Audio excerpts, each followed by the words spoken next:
விருதுநகர் மாவட்ட ஆட்சியர் அலுவலக வளர்ச்சி மன்ற கூட்டரங்கில் இன்று மாதாந்திர விவசாயிகள் குறைதீர்க்கும் நாள் கூட்டம் மாவட்ட ஆட்சியர் முனைவர் ஜெயசீலன் அவர்கள் தலைமையில் நடைபெற்றது.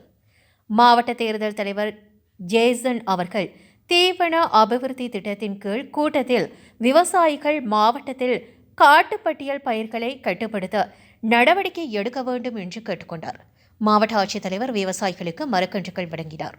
பின்னர் தீவன அபிவிருத்தி திட்டத்தின் கீழ் 50% மானியத்தில் கால்நடை பராமரிப்பு துறையின் மூலம் 50 பயனாளிகளுக்கு மின்சாரத்தினால் இயங்கும் புல்வெட்டும் கருவிகளை ஆட்சியர் வழங்கினார்.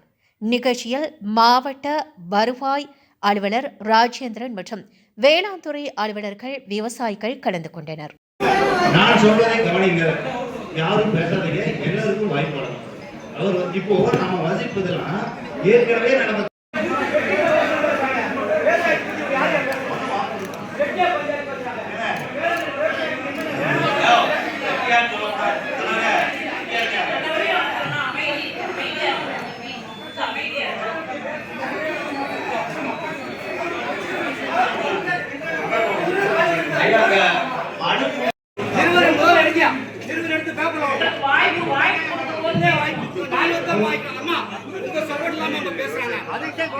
பேசுறோம், அதை பத்தி பேசிட்டு இருக்கிறோம். எல்லா விவசாயிகளுக்கும் இருந்த மனுக்கள் பெறப்படும், அவர்களுடைய கோரிக்கைகளும் எவ்வளவு நேரம் ஆனாலும் கேட்கப்படும். அதனால நீங்க யாரும் வந்து குறைகளை கோரிக்கைகளை சொல்லலாம். அதனால அதுவரையும் பொறுமை காப்போம்.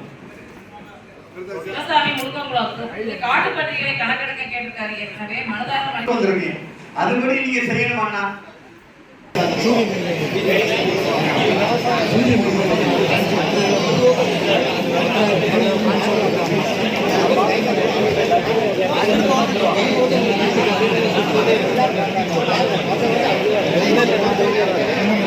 ஒரு ரேஞ்ச் ஆஃபீஸர் ஒருத்தர் இருப்பார், யூனிஃபார்ம் போட்டார். அவர் நான் பேர் போட்டு போட்டேன், அவர் வந்து பார்த்து